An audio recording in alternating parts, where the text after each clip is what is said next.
Assalamualaikum dear students. Today we will discuss glycolysis. This glycolysis is a combination of two words. It is glycos meaning sugar. Glycos meaning sugar and lysis. Lysis means breakdown. Lysis means breakdown or splitting. Literal meaning of the word glycolysis is simply the breakdown of sugar molecules. This glycolysis is actually the oxidation or the breakdown of glucose. Breakdown of glucose. Glucose is a 6-carbon sugar. It's an aldohexose. Aldehyde containing functional group. Okay.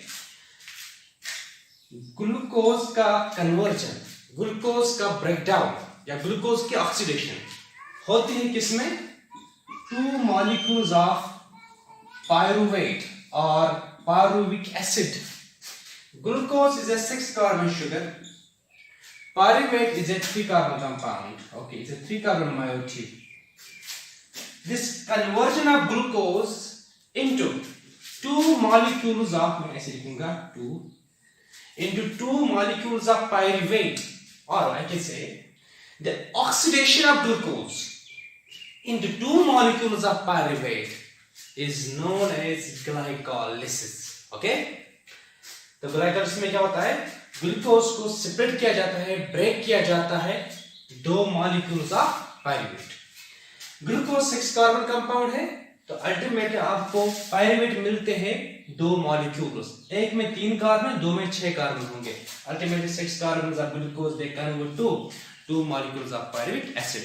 Okay, अगर आप definition लिखेंगे glycolysis का पहला point लिखेंगे oxidation of glucose into 2 molecules of pyruvate या pyruvic acid is known as glycolysis. Okay, this process of glycolysis was reported first time by 3 scientists. एक का नाम है एम्बडन. एम्बडन एक साइंटिस्ट है. दूसरे का नाम है मेयरहॉफ और तीसरा साइंटिस्ट है पार्नास. इन साइंस ने पहली बार रिपोर्ट किया ये process what we call as glycolysis. Embden, Meyerhof and Parnas. That's why glycolysis is otherwise called as EMP pathway. It's otherwise called as EMP pathway. EMP है, it is an acronym. आप मान लीजिए, because इसमें पहला word जो है EMP, E means एम्बडन. Scientist का जो है यहाँ पे नाम है एम्बडन. E यहाँ पे, मेयरहॉफ M, पार्नास P. यहाँ EMP pathway. In honor of these 3 scientists who observed this pathway for the first time, this glycolysis is otherwise called as EMP pathway. Okay? हाँ. तो एक और पॉइंट आप लिखेंगे. It was reported by Emden, Meirhoff and Parnas. Thus, it is otherwise called EMP pathway. Okay? Glycolysis का एक और नाम है EMP pathway. ये process of glycolysis कहाँ होता है? This process of glycolysis occurs in cytosol of the cell. दुनिया के अंदर कहाँ होती है? cells के अंदर ये process. This process of glycolysis occurs in the cytosol of the cell, cytoplasm of the cell. Okay? लेकिन एक exception है. Biology being the science of exceptions. एक exception है. एक प्रोटोजोआ है. उस प्रोटोजोआ में बेसिकली ये प्रोसेस होता है ग्लाइकोसोम में. इसके फर्स्ट 7 डायरेक्शन हालांकि जरूरत नहीं है यहाँ पे एक्सेप्शन बोलना. Okay, this process of glycolysis occurs in cytosol of the cell. अक्सर पूछा जाता है एग्जाम में कि प्रोसेस ऑफ ग्लाइकोलाइसिस कहाँ होता है, तो आप पूछेंगे cytosol of the cell. Okay, अब देख लीजिए यहाँ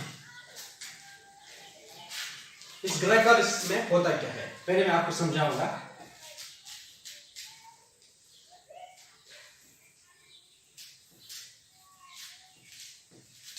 देख लीजिए, ग्लाइकोलाइसिस जो है it is not a simple one step process. Glucose को ब्रेक किया जाता है 2 molecules of pyruvic acid. It's a complicated 10 step process. ये 10 स्टेप्स में होता है। तो मैं अगर आपको यहां बोलूं, ग्लाइकोलाइसिस जो है, ग्लाइकोलाइसिस क्या होता है? ग्लाइकोलाइसिस में शाबाश, glucose is converted into 2 molecules of pyruvate. Okay, why 2 molecules? Because glucose is 6 carbon sugar and pyruvate is 3 carbon, इसीलिए हर ग्लूकोज से 2-2 पायरुवेट मिलेंगे आपको। ओके, तो ग्लाइकोलाइसिस क्या है? It is a 10 step process. Glycolysis is a 10 step process. 10 steps है total glycolysis में। Glucose convert किया जाता है 2 मॉल से पायरुवेट में। Total number of steps are 10। जो 10 स्टेप्स है इसको हम ऐसे डिवाइड करेंगे for the sake of convenience, ताकि आसानी हो जाए इस चीज समझने में। ग्लाइकोलाइसिस में टोटल 10 स्टेप्स है, 1 to 5 steps. Reaction number 1 to 5 इनको हम बोलते हैं, 1 to 5 स्टेप्स को हम बोलते हैं प्रेपरेटरी फेज। क्या बोलते हैं? Preparatory phase. यहां बोल सकते हैं, ओब्लिक करके हम लिखूं, energy investment phase. Energy investment phase. Energy investment phase पहले, रिएक्शन नंबर 1 to 5। और रिएक्शन नंबर 6 to 10, अगले 5 रिएक्शंस को हम बोलते हैं पे ऑफ फेज। ओब्लिक करके लिख सकते हैं energy producing phase, energy generating phase. Okay, energy generating phase, पे ऑफ फेज। क्या देखो, reaction number 1, 2, 3, 4, 5। First 5 reactions of glycolysis is otherwise called as preparatory phase or energy investment phase. In steps में, पहले 5 steps में energy लगती है। कहां लगती है, कितने एटीपीज लगते हैं वो हम देखेंगे डिटेल में। तो इसमें हम बोलेंगे एटीपी इज यूज्ड और कंज्यूम्ड। एटीपी इज यूज्ड, पहले 5 स्टेप्स में एनर्जी का इस्तेमाल होता है, दैट्स व्हाई इसको हम बोलते हैं एनर्जी इन्वेस्टमेंट फेज या प्रेपरेटरी फेज। प्रिपरेशन होती है इसमें। जो next 6 steps, I mean 5 steps 6 to 10, इनको हम बोलते हैं pay off phase. Energy produce, यहां एनर्जी निकलती है। We can say otherwise energy is released, इसमें एटीपी निकलता है। ओके, एनर्जी प्रोड्यूसिंग फेज ये है, एनर्जी इन्वेस्टमेंट फेज में एनर्जी लगती है, यहां निकलती है। ओके, ये जो प्रोसेस है ग्लाइकोलाइसिस कैसे होता है, कैसे ग्लाइकोलाइसिस में पहले 5 स्टेप में एनर्जी लगती है, कैसे निकलती है एनर्जी, कौन कौन से स्टेप कौन सा एंजाइम करता है, अब देखेंगे स्टेप्स को डिटेल में वन बाय वन। देख लीजिए, हमारा जो मेन मकसद है वो है ग्लूकोज को कराना है convert into 2 molecules of pyruvate में। कैसे होगा ये प्रोसेस, कैसे ग्लूकोज कन्वर्ट किया जाएगा ग्लाइकोलाइसिस में इनटू 2 मॉलिक्यूल्स ऑफ पायरुवेट। देख लीजिएगा, सबसे पहले हमारा सबस्ट्रेट क्या है ग्लाइकोलाइसिस का, मतलब किस पे अप्लाई करना, कौन सा चीज है ऐसा जिसको ग्लाइकोलाइसिस हो जाएगी? Glucose. Yes, that is glucose. यहां देखो, we have glucose. Okay, glucose क्या है? It's a 6 carbon sugar. इसमें 6 कार्बन होते हैं, 6C। ओके, 6 कार्बन वाला शुगर ग्लूकोज। पहला स्टेप ग्लाइकोलाइसिस का क्या होता है? पहले स्टेप में क्या होता है? All 10 steps we will discuss. पहले स्टेप में क्या होता है? Glucose is converted to glucose 6-phosphate, P means phosphate. Okay, glucose is converted to glucose 6-phosphate. फर्क देखो दोनों के बीच क्या है। ये ग्लूकोज है, ये ग्लूकोज 6-phosphate। ग्लूकोज में कितने कार्बन टोटल? 6, 1 2 3 4 5 6 carbon total. ऐसे में अगर दिखाऊं आपको, एक मिनट के लिए, 1 2 3 4 5 6 6 कार्बन है। फिर पहले कार्बन C डबल बॉन्ड हुआ H, यहाँ COH, यहाँ H, टोटल C6H12O6। यानी कि 6 कार्बन होंगे, हाइड्रोजन 12 होंगे इसमें टोटल और ऑक्सीजन 6 होंगे, वही C6H12O6। तो हम देखिए कार्बन नंबर 1 2 3 4 5 6 ये वन ग्लूकोज, ये क्या है ग्लूकोज 6 फास्फेट। 6 कार्बन पे मौजूद क्या है फास्फेट एडिशन, इसको हम बोलते हैं ग्लूकोज 6 फास्फेट। हाइड्रोजन ऑक्सीजन मैंने यहाँ पे नहीं, इसलिए कार्बन का स्केलेटन, कार्बन की चेन दिखाई। नाउ दिस ग्लूकोज 6 फास्फेट, ये फास्फेट कहां से आ गया जो 6th पोजीशन पे आ गया मौजूद, यहाँ पे आप देख सकते हो, ये कहां से आ गया, देखो ये कहां से आ गया। हमारे पास होता है एटीपी, हमने ऑलरेडी बोला है पहले 5 स्टेप्स में एनर्जी लगती है, एटीपी लगता है, यहां देख लीजिएगा एटीपी लगेगा। ATP means energy currency of cell, it's adenosine triphosphate.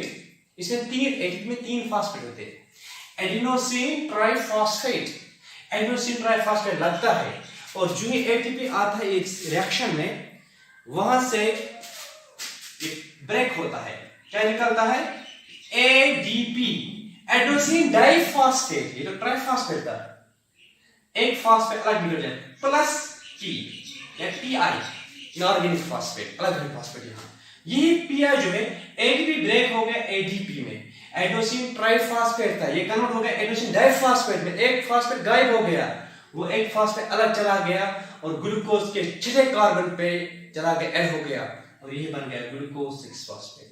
समझा? तो पहले स्टेप में एक एटीपी लगता है जिसकी वजह से एडीपी बन जाता है, वो जो फास्फेट निकल गया वो ग्लूकोज को ऐड होता है 6th कार्बन पे, तो ग्लूकोज तब्दील होता है ग्लूकोज 6 फास्फेट के अंदर।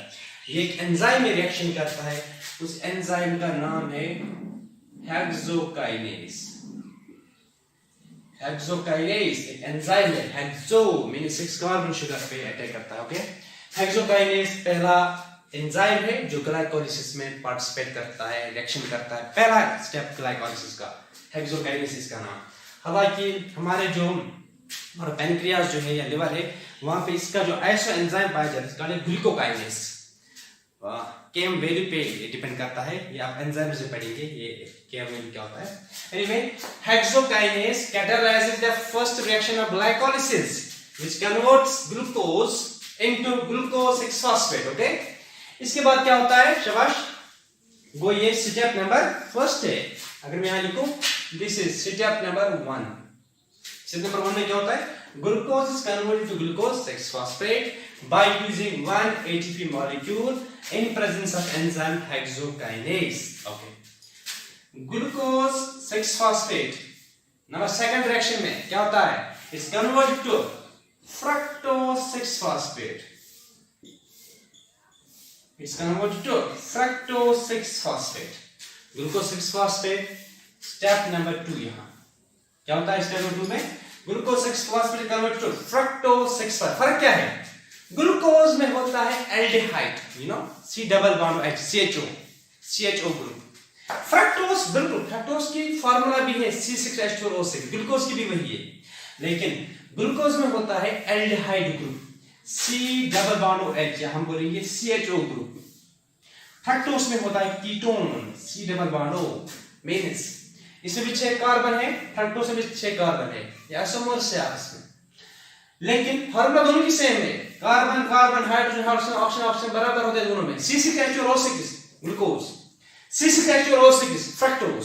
फर्क क्या है, लेकिन ग्लूकोज में होता है CHO ग्रुप पहले कार्बन पे, एल्डिहाइड ग्रुप, उसके बाद फ्रक्टोज में होता है कार्बन नंबर सेकंड पे ketone C double bond O, means glucose is aldehyde containing hexose, fructose is ketohexose, इसमें aldehyde नहीं कीटोन होता है, कीटोन ग्रुप होता है, फंक्शनल ग्रुप। ओके, तो ज्यादा इसमें फर्क नहीं है, बस फंक्शनल आइसोमर्स है, ये फंक्शनल ग्रुप्स की फर्क है, फार्मूला सेम रहती है दोनों की। तो स्टेप नंबर सेकंड में क्या होता है, glucose 6 phosphate is converted to शाबाश फ्रक्टोज 6 फास्फेट। तो आइसोमेरेस एंजाइम लगता है, जरूरत नहीं याद रखने के लिए ये चीज। ओके, स्टेप नंबर 2, फिर कुछ नहीं होता है, glucose 6 phosphate fructose 6 phosphate, aldehyde के बदले कीटोन, मतलब एल्डिहाइड ग्रुप नाउ रिशफल्स, ये तब्दील होता है कीटोन बन जाता है। ओके, एनीवे को फंक्शन आइसोमर से फ्रक्टोज 6 फास्फेट। रिएक्शन नंबर 3 में क्या होता है, रिएक्शन नंबर 3 में क्या होता है, fructose 6 phosphate converted to fructose, ethyl fructose 1,6 bisphosphate, bisphosphate. ये आप देखो पूरा फ्रक्टोज 6 फॉस्फेट रिएक्शन नंबर 3 में क्या होता है कन्वर्ट, फ्रक्टोज 1,6 बिसफॉस्फेट। बिस मीन्स 2, बिस मीन्स 2। ओके, मैं आपको समझाऊंगा बिस और बाई में क्या फर्क है। बिस और बाई में फर्क है। फ्रक्टोज 1,6, फ्रक्टोज जैसे कहते हैं फ्रक्टोज 1,6 बिसफॉस्फेट बन गया कहां से, फ्रक्टोज 6 फॉस्फेट से। पहले समझो यहां फ्रक्टोज 6 फॉस्फेट क्या है, फ्रक्टोज 1 को गायब करो 6 फॉस्फेट, लेकिन यहां पे क्या आ गया फ्रक्टोज 1 और 6 पे मींस 2 पे, 2 के बाद हमने क्या बिस, 2 फॉस्फेट आ गए। एक फॉस्फेट ऑलरेडी था इसमें, एक कहां से आ गया, एक और एडीपी लग गया। वही हालत जो पहले स्टेप में हो गई थी, एडीपी प्लस पीआई, यही फॉस्फेट आ जाता है। अब फ्रक्टोज 6 फॉस्फेट था, अब पहले कार्बोनेट पे आ गया एक और फॉस्फेट, ये हो गया फ्रक्टोज 1,6 डाइफॉस्फेट या बिसफॉस्फेट व्हाट वी कॉल।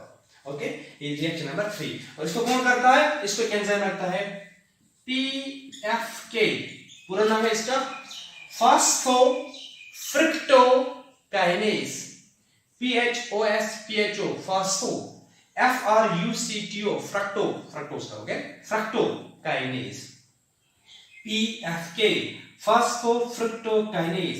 इसको हम कभी कभार बोलते हैं पेसमेकर एंजाइम ऑफ ग्लाइकोलिसिस, बहुत इंपॉर्टेंट है एंजाइम। ओके, तो फ्रक्टोज 1,6 बिसफॉस्फेट रिएक्शन नंबर 3 में बन गया फ्रक्टोज 6 फॉस्फेट से। अब देखो बाई और बिस में समझो फर्क पहले, यहां देखो 1 2 3 4 5 6 6 कार्बन है यहां।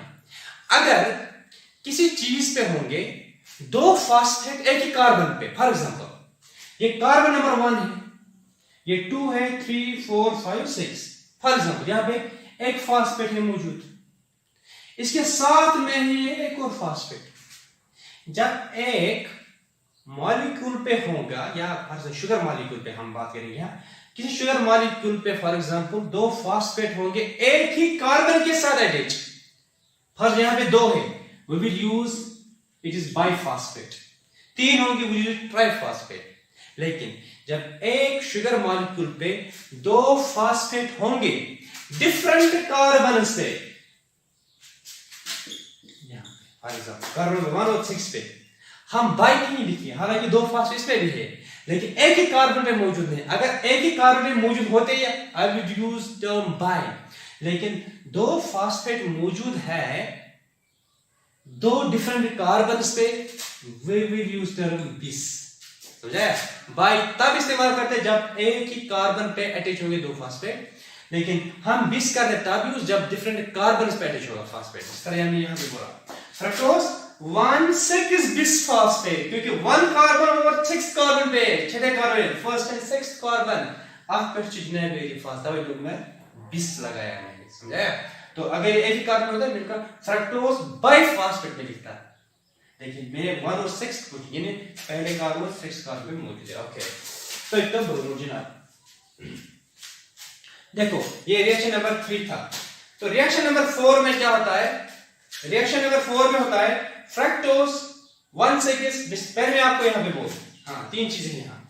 ग्लूकोज 6 फॉस्फेट को हम एक और नाम बोलते हैं, ग्लूकोज 6 फॉस्फेट का एक और नाम है, अगर ये आप लिख के रखेंगे साथ साथ, क्योंकि मैं इसके बाद रब करूंगा ये आप साथ साथ लिखिए ये वाली चीज।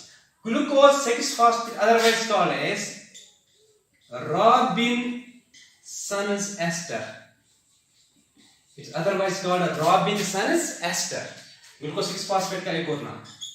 Fructose 6 phosphate it's otherwise called Neuberg's ester, Neuberg's ester. Okay, तो ये जो ये फ्रक्टोज 1,6 बिसफॉस्फेट है, it is otherwise called Harden and Young's ester, Harden and Young's ester, इनके ऑर्डर नेम्स है। ग्लूकोज 6 फॉस्फेट एक और नाम क्या है, Robinson's ester. Fructose 6 phosphate Neuberg's ester. Fructose 1,6 bisphosphate Harden and youngest ester, ठीक है। ओके, इसके बाद क्या होता है, ये मैं रैप करूंगा, ये उठाइए, ठीक है। तो इसके बाद सुनिए क्या होता है। स्टेप नंबर 3 हमने देखा, अब स्टेप नंबर 4 में देखो क्या होता है।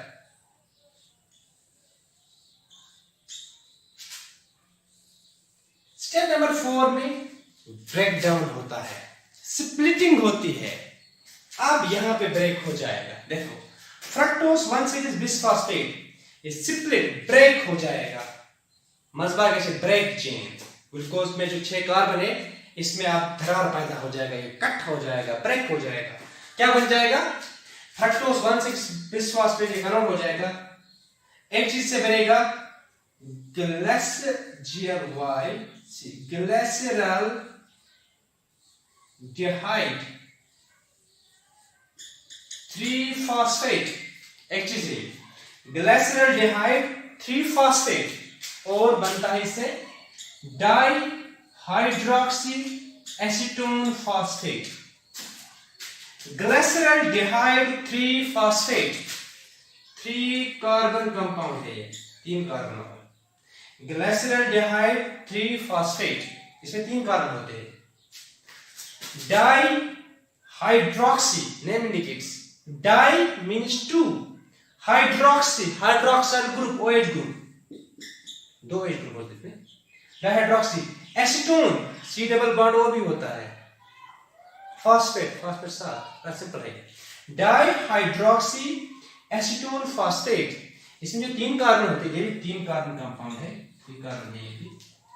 डाइहाइड्रोक्सी इसमें 2 OH होते हैं, OH 2 कार्बन के साथ 2 OH अटैच्ड, और तीसरे कार्बन के साथ double bond O, acetone ketone C double bond O, okay.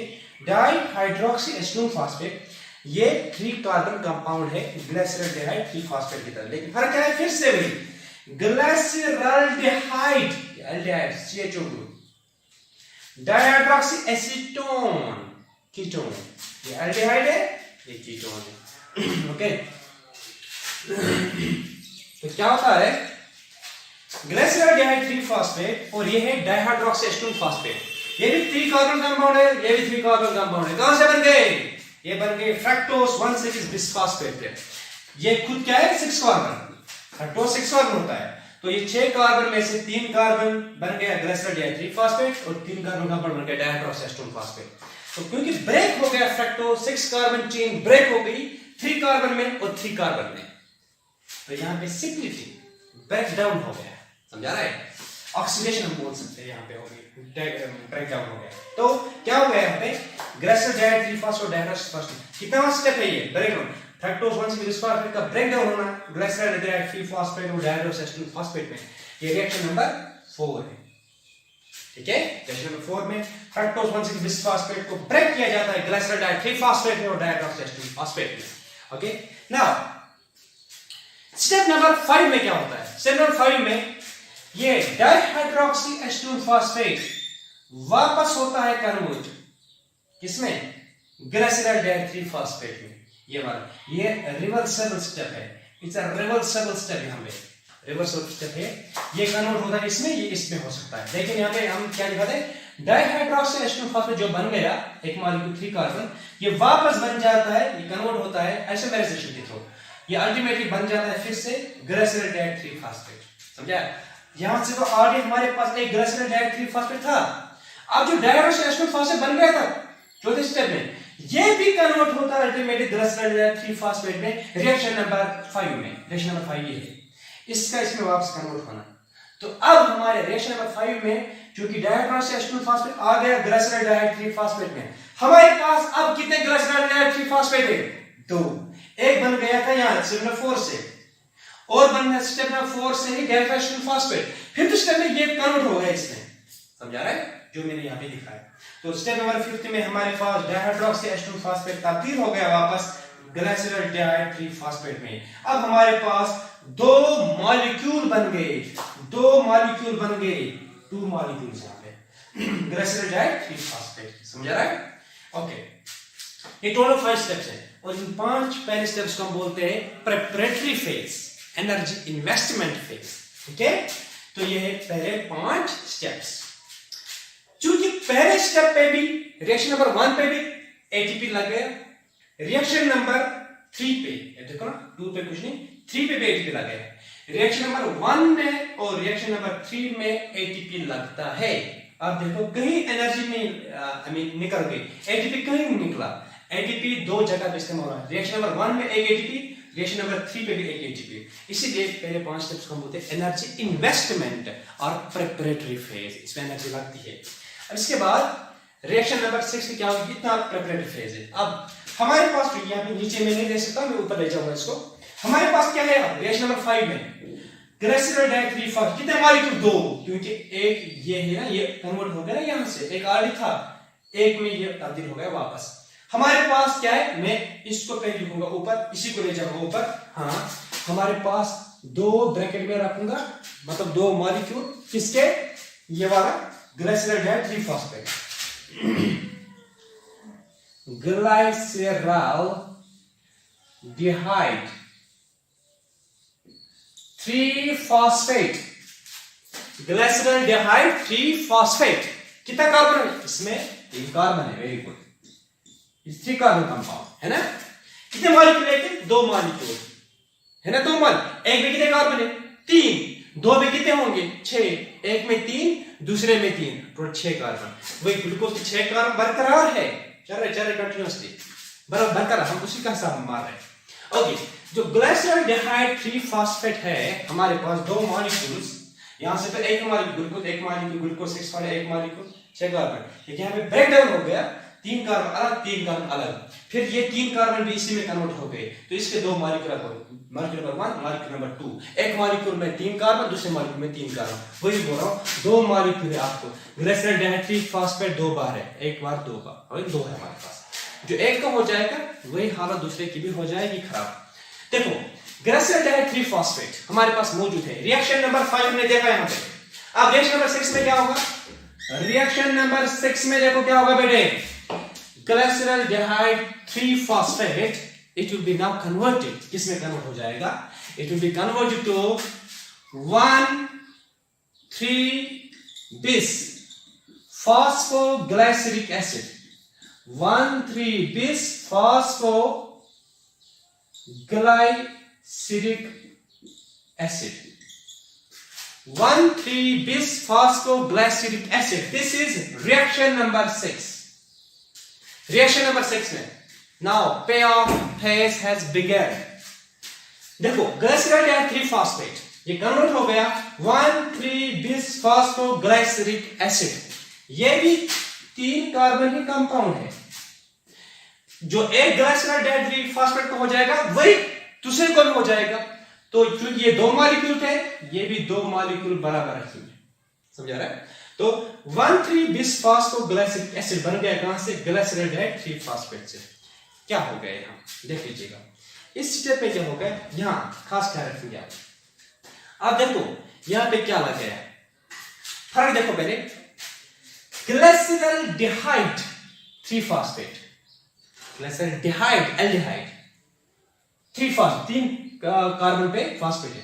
ये देखो 1,3-bis पहले कार्बन पे और तीसरे कार्बन पे फॉस्फेट है, 20 अलग अलग कार्बन से 1,3-bis को एक और फॉस्फेट कहीं से आ गया, ठीक है, वो ऐड हो गया, एक को दूसरे पे भी लगाया होगा, क्योंकि रिएक्शन, क्योंकि ये 2 मॉलिक्यूल है, एक को एक फॉस्फेट दूसरे को दूसरा फॉस्फेट, तो टोटल 2pi इनऑर्गेनिक फॉस्फेट नहीं ये इस्तेमाल हुए हैं, 2 फॉस्फेट्स हमारे इस्तेमाल हो गए इसमें, एक पे लगा है एक, दूसरे पे दूसरा, एक ग्लिसरॉल डिहाइड 3 फॉस्फेट को ऐड हो गया एक फॉस्फेट, दूसरे मॉलिक्यूल को भी हो गया एक और फॉस्फेट ऐड, अल्टीमेटली आपको बन गए 2 मॉलिक्यूल 1,3-bis phosphoglyceric acid। ये एल्डिहाइड का एसिड बन गया क्योंकि इनऑर्गेनिक फॉस्फेट यहां पे ऐड हो गया, इसी वजह से तीसरे पोजीशन पे एक और फॉस्फेट आ गया। अब देखो ये रिएक्शन नंबर 6 है हमारे पास, 6 में इस साइड ले आऊंगा, ये रिएक्शन नंबर 6 है, ओके। तो इस स्टेप पे 6 स्टेप पे क्या होता है, NAD+ निसिरामा Dar, okay. Nicotinamide adenine dinucleotide एक कोएंजाइम है NAD+। ये जो है ये NAD+, जब ग्लाइसरॉल्डिहाइड 3 फास्फेट एक की बात कर रहा हूं पहले ग्लाइसरॉल्ड, अब मुझे दो बार रिएक्शन है, मैं एक की बात कर रहा हूं पहले। ग्लाइसरॉल्डिहाइड 3 फास्फेट जो है जब ये कन्वर्ट हो गया 1,3-बिस्फास्फोग्लाइसिक एसिड में, जो ये तब्दील इसमें होता है ग्लाइसरॉल्डिहाइड 3 फास्फेट लूज करता है 2 हाइड्रोजन 2H H2 हम मान लीजिए H2 ये लूज करता है। एक ग्लाइसरॉल्डिहाइड 3 फास्फेट जब कन्वर्ट होता है 1,3-बिस्फास्फोग्लाइसिक एसिड में, ये 2 हाइड्रोजन लूज करता है, इट लूजेस 2 हाइड्रोजन, वो दोनों हाइड्रोजन लेता है NAD+। NAD+ को 2 हाइड्रोजन दे दो, ये बन जाएगा NADH+H प्रोटॉन, क्योंकि इसमें इलेक्ट्रॉन की कमी है ना यहाँ पे, इसको पहले एक इलेक्ट्रॉन ऐड होता है, इसके बाद हाइड्राइड आयन H-, इसके बाद टोटल 2 हाइड्रोजन लेता है। तो चूंकि ये 2 मॉलिक्यूल है, एक को लगेगा एक NAD+, दूसरे को क्या दूसरा, तो ये रिएक्शन 2 बार है, 2 NAD+, 2 NADH+, 2 H+, है कि नहीं। जब ग्लाइसरॉल्डिहाइड 3 फास्फेट कन्वर्ट होता है 1,3-बिस्फास्फोग्लाइसरिक एसिड में, 2 चीजें इस रिएक्शन में होती है। पहला, 2 फास्फेट्स इस्तेमाल होते हैं, इनऑर्गेनिक फास्फेट्स, और 2 NAD+ इसमें लगते हैं जो लेते हैं 2 हाइड्रोजन, हालांकि एक लेता है 2 हाइड्रोजन, दूसरा लेगा और 2 हाइड्रोजन, टोटल 2 ग्लाइसरॉल्डिहाइड 3 फास्फेट्स टोटल करते हैं 4 हाइड्रोजन लॉस। एक NAD लेगा 2 these हाइड्रोजन, दूसरा लेगा और 2 हाइड्रोजन, टोटली 4 टोटल होंगे 4। रिएक्शन नंबर 6 में NADH निकल, ये याद रखिएगा ये पॉइंट। नजीर अहमद डार्क कहां निकलता है NADH, it is released, it is produced at reaction number 6, okay।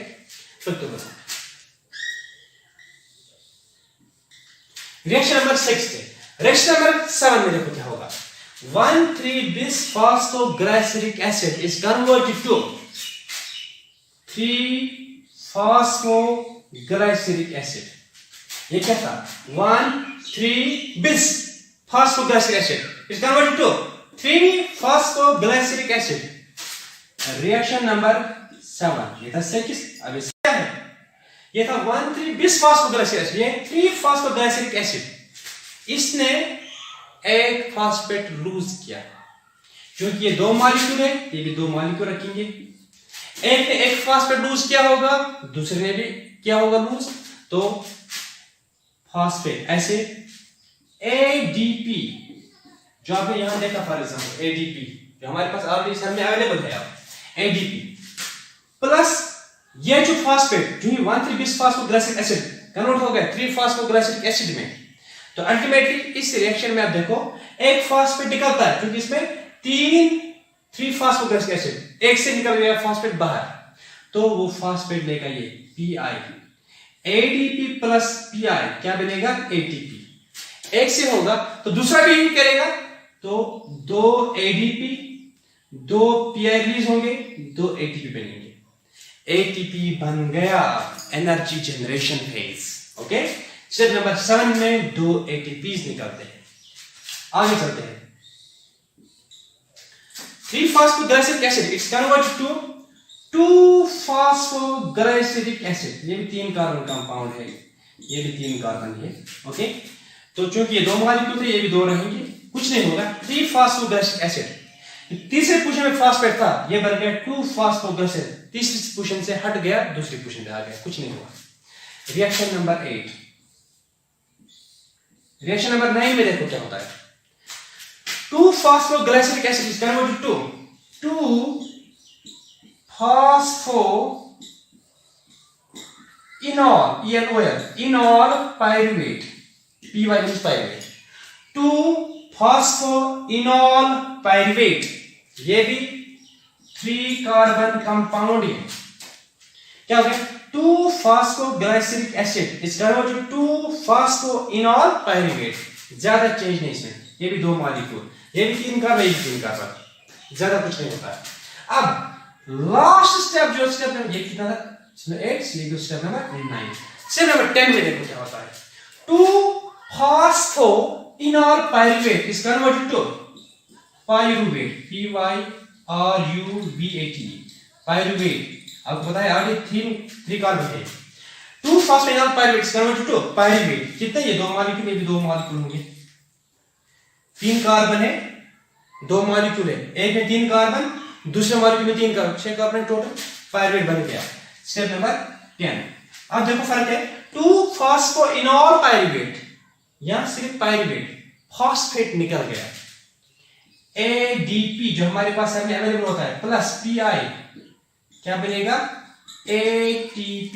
क्योंकि ये 2 मॉलिक्यूल है तो ADP के भी 2 मॉलिक्यूल बनेंगे, 2 PI 2 ATP बनेंगे। अब देखो रिएक्शन नंबर 7 में 2 ATP निकल गए, रिएक्शन नंबर 10 में भी 2 ATP निकल गए। इसीलिए इन 5 स्टेप्स को हम बोलते हैं pay off phase, energy generation phase. Ultimately आपको क्या मिल गया, पायरुवेट मिल गया। लास्ट स्टेप में एक एंजाइम लगता है स्टेप नंबर 10 में, दैट्स कॉल्ड, स्टेप नंबर 10 है ये, इसमें लगता है पायरुवेट काइनेज। ये आप लिख के रखो, पायरुवेट काइनेज। 3 एंजाइम आपको जरूर याद रखने हैं। Pyruvate kinase step number last में 10 स्टेप में ये एंजाइम लगता है जो फॉस्फोइनॉल पायरुवेट को तब्दील करता है पायरुवेट में। Glycolysis finish. अब देखो आपको ग्लूकोज को कन्वर्ट करना था पायरुवेट में 2 मॉलिक्यूल्स, ओके ना, ग्लाइकोलाइसिस, दैट्स इट। अब देखो glucose is converted to into 2 molecules of pyruvate, this is what we call as glycolysis, okay. अब कंक्लूजन याद रखो, नीचे लिखो कंक्लूजन्स ऑफ ग्लाइकोलाइसिस। क्या क्या आपको मिल गया समझाऊंगा आपको, बहुत इंपॉर्टेंट है, बहुत इंपॉर्टेंट चीज अब मैं बताऊंगा आपको। शाबाश, याद दिलाऊंगा सारी चीजें। लिखो आप नीचे कंक्लूजन्स ऑफ ग्लाइकोलाइसिस। ग्लाइकोलाइसिस के क्या क्या कंक्लूजन है, बोलो पहले व्हाट इज ग्लाइकोलाइसिस। शाबाश। Oxidation of glucose into 2 molecules of pyruvate is called glycolysis. कहां होती है process, it occurs in cytosol of the cell, ठीक है। How many reactions in total? Glycolysis is completed in 10 steps, 10 reactions, okay, using 10 different enzymes, okay। क्या है, first 5 reactions preparatory phase, 6 to 10 reaction, 1 to 5 is preparatory phase, 6 to 10 next 5 reactions payoff phase। preparatory phase में energy is used, payoff phase energy is released। हाँ मुझे बोलो preparatory, हाँ पहले ये बोलूंगा, glucose 6-phosphate is also called Robinson's ester, good। fructose 6-phosphate Newburg's ester, fructose 1,6-bisphosphate शाबाश Harden and Young's ester, शाबाश। पहले स्टेप यहाँ 3 चीजें, step number first, step number third, step number 10। सारे रिएक्शंस ग्लाइकोलाइसिस के 10 रिएक्शंस में से 3 ऐसे रिएक्शंस है जो इरिवर्सिबल है। Step number second is reversible, means ये ग्लूकोज 6-phosphate कन्वर्ट हो गया 36 पर, वापस भी पॉसिबल है, लेकिन जब ग्लूकोज 6-phosphate बन गए वापस पॉसिबल नहीं है, ओके। तो स्टेप नंबर थर्ड ये भी पॉसिबल नहीं, ये तो यहां से ही, ये भी रिवर्सिबल है, ये भी रिवर्सिबल है, ये भी रिवर्सिबल है, ये भी रिवर्सिबल। देखो हाँ ऐसे लिखो आप एक और कंक्लूजन, एक्सेप्ट EXCEPT, एक्सेप्ट को छोड़ के या excluding reaction number 1, 3 and 10 all other steps of glycolysis are reversible, means only step number 1, step number 3 and step number 10 of glycolysis are irreversible, the irreversible steps of glycolysis using 3 enzymes। मतलब 3 enzymes लगा। Step number 1 uses hexokinase, step number 3 uses PFK, phosphofructokinase, pacemaker enzyme of glycolysis, and step number 10 uses pyruvate kinase। 3 enzymes 3 irreversible reactions करते हैं glycolysis के, ठीक है। हाँ एक और कंक्लूजन लिखो, कहां का ATP लगता है, शाबाश। ATP 1 ATP is used at step number 1, 1 ATP is also used at step number 3, means 2 ATPs are used in glycolysis, 1 ATP each at step number 1 and step number 3. पहले स्टेप में एक ATP, तीसरे step में भी एक ATP लगता है। शाबाश। 2 ATPs are consumed in glycolysis. 1 at शाबाश each ATP at step number 1। आपके लिए मैं आसान शब्दों में पेश करने की कोशिश कर रहा हूं। 2 ATPs are consumed in glycolysis, each at step number 1 and step number 3. 1 ATP at step number 1 and 1 ATP at step number 3. तो टोटल 2 ATPs कंज्यूम होते हैं ग्लाइकोलिसिस में। एक ATP नंबर 1 स्टेप पे और दूसरा ATP लगता है स्टेप नंबर 3 पे। ओके, हाँ। फिर कितने ATP निकलते हैं? टोटल निकलते ATPs आप देखो, टोटल 4 निकलते हैं। देखो स्टेप नंबर 7 में 2 ATPs निकलते हैं। स्टेप नंबर 10 पे 2 ATPs निकलते हैं। यहां देखो, दूसरा पेन में इस्तेमाल करूंगा। यहां देखो ना, स्टेप नंबर 1 पे यहां ATP लगता है, it is used. Step number 3 पे यहां ATP लगता है। पहले स्टेप पे और तीसरे स्टेप में ATP लगते हैं। अब देखो 2 ATP लग गए। अब देखो कहां निकलता है? स्टेप नंबर यहां देखो, स्टेप नंबर 7, स्टेप नंबर 10 यहां पे 2 ATP निकलते 10th पे और 2 ATP निकलते 7th पे। और 2 ATPs are released at step number 7 and 2 ATPs are also released at step number 10. Means or 4 ATPs are released in glycolysis, 2 each at step number 7 and step number 10. Step number 7 में 2 ATP निकलता है, step number 10 पे 2 ATP निकलते हैं। और कितने ATP निकल गए? 2। शाबाश। और निकल गए 4। 4 ATPs are released. ये रिलीज हो गया, ये भी रिलीज हो गया, ये निकल गए। 2 ATP यहां निकल गए, 2 ATP यहां। स्टेप नंबर 7 पे 2 ATP निकल गए, स्टेप नंबर 10 पे 2 ATP निकल गए। और कितने निकल गए? 4 निकल गए। 4 हमारे पास निकल गए ATP। इस्तेमाल कितने हो गए थे? 1 और यहां 1, 2 इस्तेमाल हो गए थे, 4 निकल गए। वो 4 ATP हमारे पास टोटल निकल गए। इस्तेमाल कितने हो गए? -2 ATP। 4 ATP टोटल निकल गए। स्टेप नंबर 7 पे 2, स्टेप नंबर 10 पे 2, टोटल 4 ATP निकल गए। 2 इस्तेमाल हो गए पहले स्टेप पे और तीसरे पे इस्तेमाल हो गए 2। तो total what is the net gain? और आपको क्या मिला? 4 निकल गए, 2 इस्तेमाल हुए। Net gain of ATP molecules in glycolysis is 2 ATPs. Okay, net gain of ATPs in glycolysis is 2 ATPs. Okay, step number 7 पे देखो, सॉरी स्टेप नंबर 6 पे देखो, 6 पे यहां पे step number 6 is here. Step number 6 पे आप देखो 2 NADH plus H निकलते हैं। 2 NADH plus H पॉजिटिव निकलता है कि नहीं? In addition to 2 ATPs net gain overall, in addition to 2 ATPs overall which are net generated, 2 NADH plus H plus are also released. 2 ATPs के अलावा overall net gain में हमारे पास 2 NADH, Nazir Ahmad Dar Haiderpura, okay, nicotinamide adenine dinucleotide hydrogen के साथ। तो 2 NADH भी हमारे पास ओवरऑल नेट गेन में आते हैं।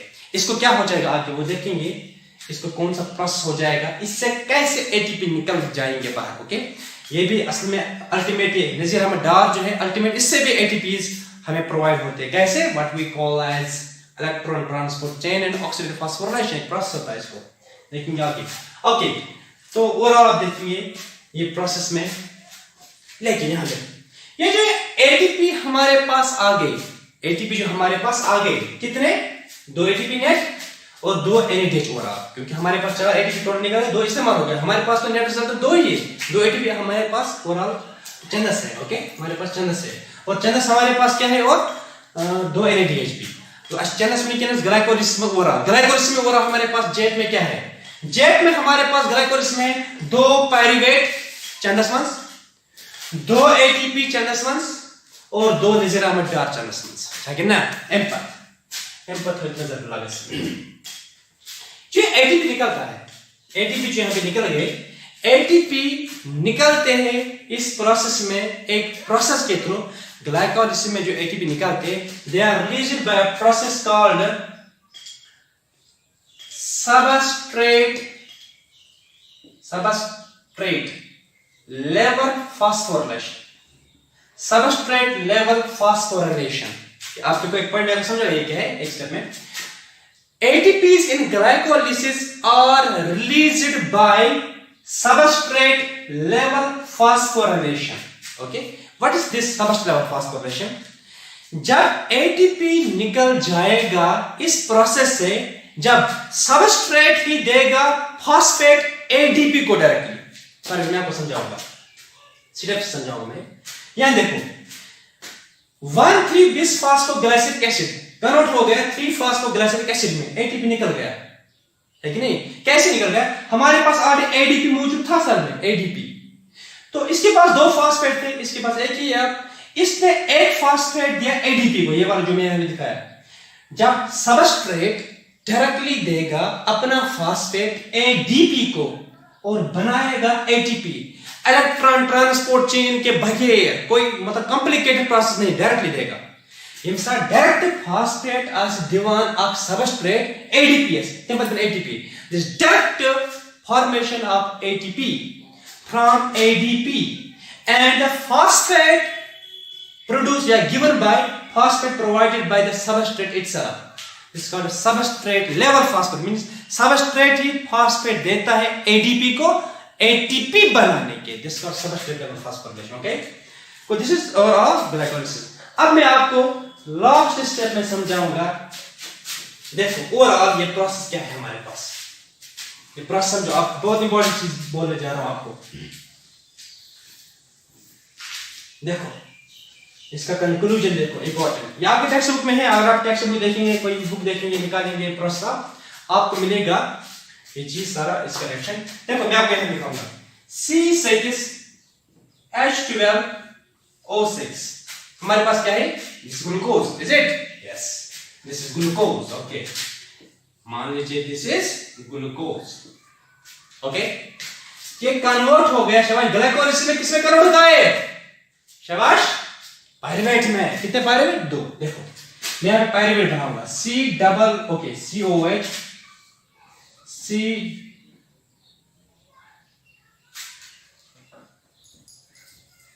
C double bond OH। Okay, इसके बाद CH3 C double bond OH। ये है जो मैंने बनाया, COOH carboxylic acid, C double bond ketone और CH3 मिथाइल ग्रुप। आप इसको कंप्लीट, ये पायरुवेट है, पहले आपको बोलूं दिस इज पायरुविक एसिड या पायरुवेट बोल रहा हूं। पायरुवेट और पायरुवेट कितने कार्बन इसमें? 1 2 3 कार्बन। और फार्मूला इस तरह C6H12O6 हम देखा ग्लूकोज के, इसके भी देखेंगे ना फार्मूला। हाँ, C3 3 कार्बन। हाइड्रोजन कितने हैं? 3 हाइड्रोजन और ये 1 हाइड्रोजन, H4। ऑक्सीजन कितने हैं? 1 oxygen, 2 3 O3। C3H4O3, this is pyruvic acid or pyruvate. Glucose C6H12O6। अब देखो फर्क कितने चीजों के, ये कितने होंगे? होंगे ना 2 ये 2 मॉलिक्यूल बनेंगे, पायरुवेट के 2 मॉलिक्यूल बनेंगे। तो एक में 3 कार्बन, दूसरे में 3 कार्बन और 6 कार्बन ग्लूकोज के। लेकिन आप हिसाब लगाओ ना इस चीज को, हिसाब क्या लगाएंगे आप? मैंने आपको ऑलरेडी बोला। और क्या निकल गया था? चतुर्थ समझ क्या क्या एसिड पायरुवेट मॉलिक्यूल में बेई शाबाश, प्लस 2 ATP भी है ना गेन हमारे पास, 2 ATP भी निकल गया, वेरी गुड, वो तो जेब है हमारे।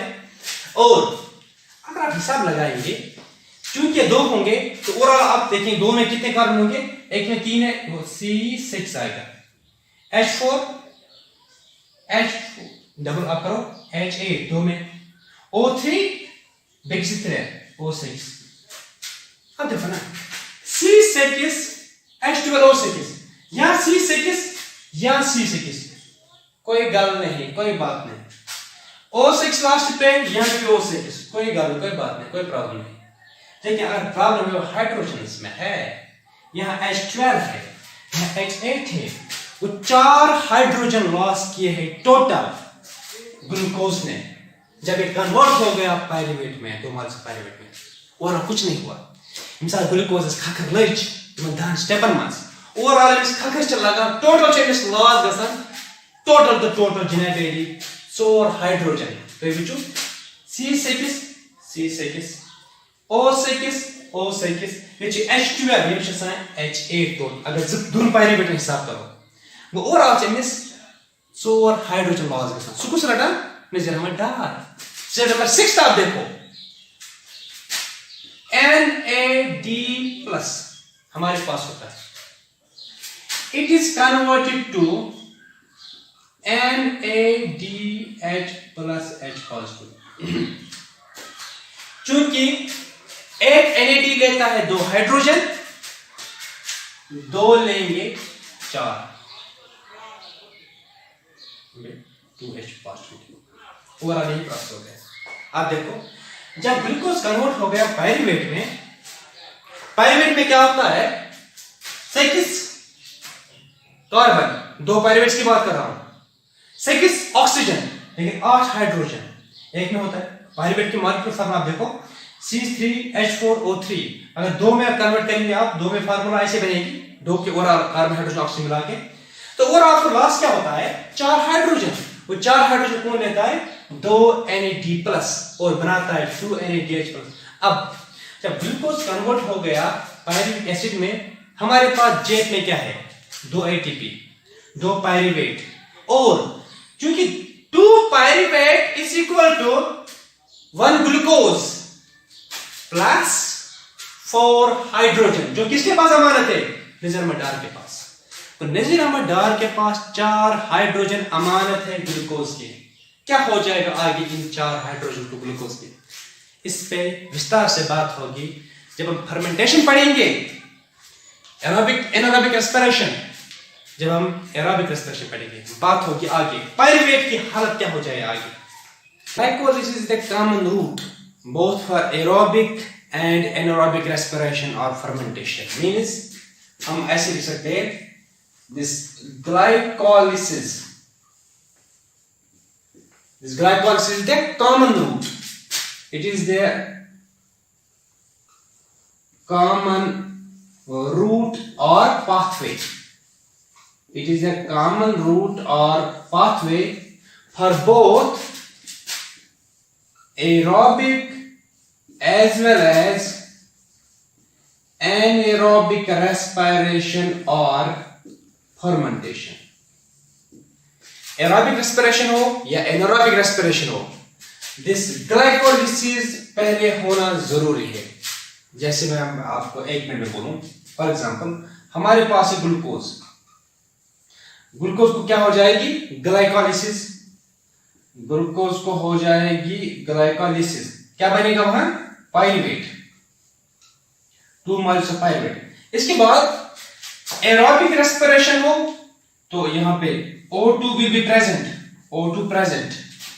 Anaerobic respiration O2 is absent. यहां this is aerobic respiration. This is anaerobic respiration fermentation. Aerobic respiration हो या anaerobic respiration हो glycolysis is the common. पहले glycolysis का होना जरूरी हो. respiration aerobic हो या anaerobic ग्लूकोज पहले पायरुवेट में तब्दील होना चाहिए. वही मैंने लिखा ग्लाइकोलिसिस में क्या है it is the common pathway for both aerobic as well as anaerobic respiration और फर्मेंटेशन. नाउ ग्लाइकोलिसिस में कोई ऑक्सीजन नहीं लगता है. एक और पॉइंट आप लिखिए नीचे ग्लाइकोलिसिस में no O2 is used in शाबाश no O2 is used in glycolysis.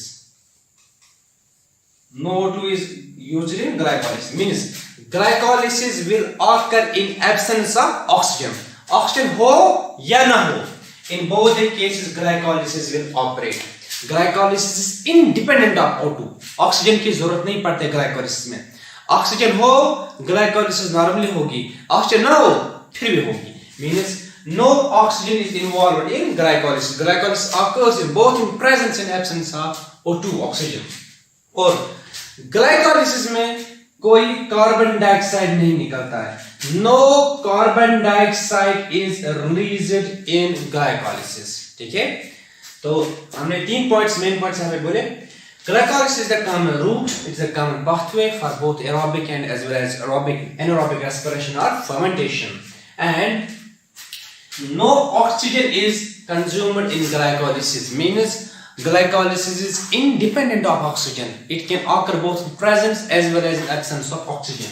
And no carbon dioxide is evolved during the process of glycolysis. And that is all about glycolysis.